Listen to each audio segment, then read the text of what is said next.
Thank you to both of you and both parties for putting this thing together. My name is Jim Michel. I'm the candidate for the school board in District 1.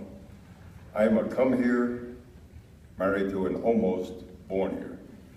My wife was raised in her early years on Lodge Road, and we now live on Lodge Road, so we've come back. I have 2 sons and 3 grandsons. My first trip to the Northern Neck was in 1965, so I've been coming here a long time.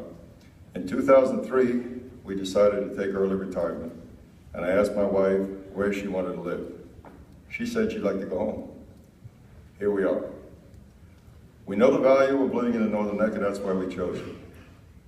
During my life and my working career, 38 years in power generation, we've lived in 5 different states.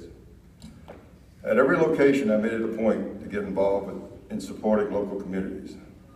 This resulted in me having been on city councils, president of PTA, school board member, this thing's scary, school board member of the Chamber of Commerce, and recently, a member of the electoral board here in Northumberland County. My work history in power generation, I don't like this thing. My work history in power generation, fossil, nuclear, and hydro, has also given me a lot of experience to draw from. The positions I've held were power plant operator, journeyman electrician, union shop steward for the IBEW, local president for the IBEW, and a business agent for the IBEW. Then I went into supervision. As a supervisor, I was the supervisor of planning and scheduling, and finally, I was the superintendent of maintenance and operations for the last 17 years of my working career. Doing that, I dealt with people and problems at all levels, from the newest helper in the plant to government, federal, state government reps that come out to do inspections and so forth. As a union rep, I've been an advocate for the employees, for their wages, their salary, their safety, their working conditions. As a supervisor, I learned the value of teamwork.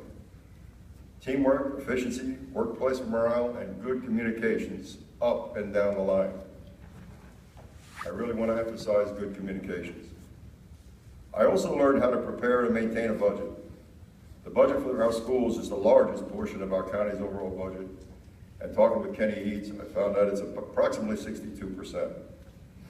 This year, the budget for the schools is $16,519,000 plus. That type of money needs constant attention. My diverse history has made me who I am today. I'm a man who listens, investigates, and gets all the information I need before taking any action. I understand the importance of the position that I'm seeking. The decisions we make on the school board affect our children, and there's nothing more important to anybody in this room than their children and our grandchildren. As my campaign sign says, common sense and experience are what I bring to the table. I know that both of these things are necessary in making good decisions. You may wonder how I got to this point, wanting to serve on the board. I recently served, as I said, on electoral board here for the county for 3 years, and as my term was coming up, things changed in Richmond, so I was going to have to leave the board. I looked around to see if there was any place else I might be able to serve or be of some use to the county or the locale. Sitting at the table, I read in the paper that the county was looking for somebody to fill the seat that I now hold. These folks and I all applied.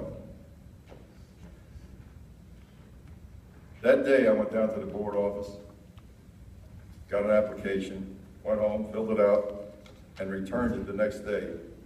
Even after Ronnie, my wife, said, "Are you sure you really want to do that?" I was sure. Then I was selected to serve, and now I want to continue to serve. I know the value of education and have driven this home to my boys and my grandchildren for years and years. Education is for life. That's the slogan you'll see on my signs. I use this in my campaign because I strongly believe this.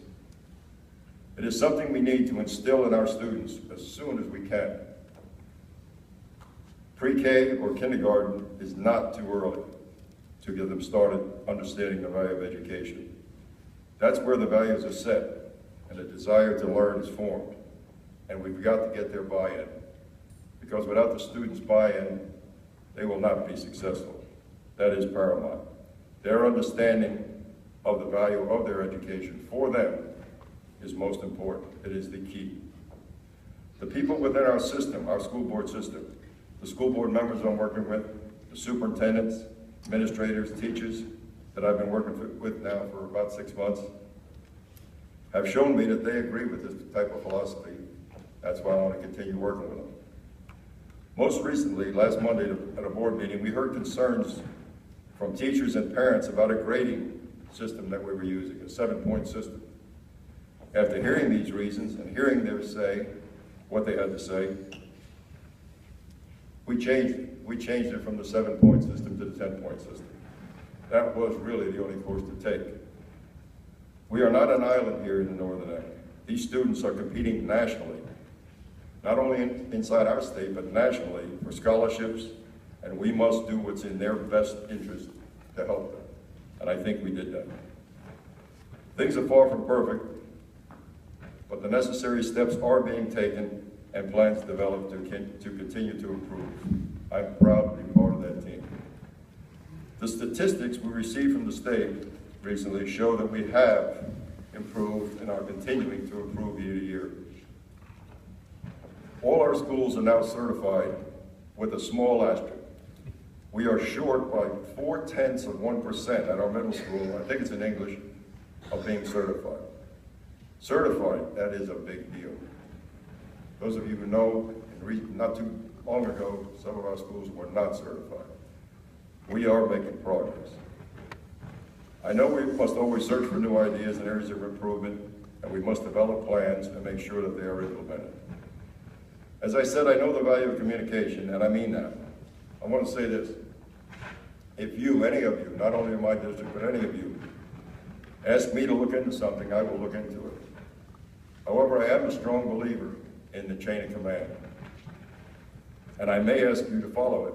I may ask you, have you talked to the next person, like the principal or somebody else, before seeking my help?